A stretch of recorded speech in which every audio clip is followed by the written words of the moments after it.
అందరికీ నమస్కారం. MLA car పైన దాడి, క్యాంపును ధ్వంసం చేసిన 13 మంది.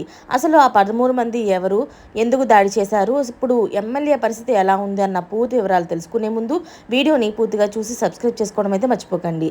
అసలు ఎలా జరిగిందనేది ఇప్పుడు చూద్దాం. కరీంనగర్లోని స్థానిక ఎమ్మెల్యే బీఆర్ఎస్ నాయకుడు గంగుల కమలాకర్ కార్యాలయం పైన దాడి ఘటనలో అయితే పోలీసులు కేసు నమోదు చేశారు. ఎమ్మెల్యే కార్యాలయం ఇన్ఛార్జి రాజు ఫిర్యాదు మేరకు ఈ దాడికి పాల్పడినట్లు భావిస్తున్న 13 మంది పైన పోలీసులు కేసు నమోదు చేశారు.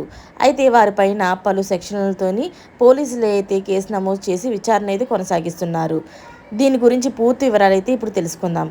గురువారం కరీంనగర్లో అయితే ఎమ్మెల్యే గంగుల కమలాకర్ కార్యాలయంలో బీఆర్ఎస్ ఎమ్మెల్యే పాడి కౌశిక్ రెడ్డి విలేకరుల సమావేశం అయితే ఏర్పాటు చేశారు.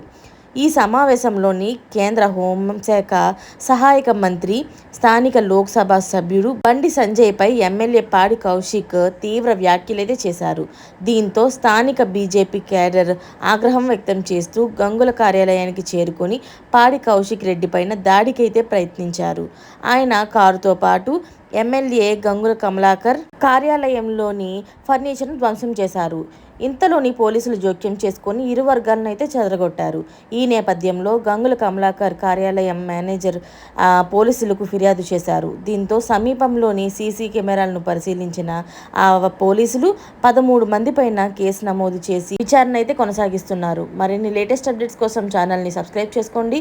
Thanks for watching friends.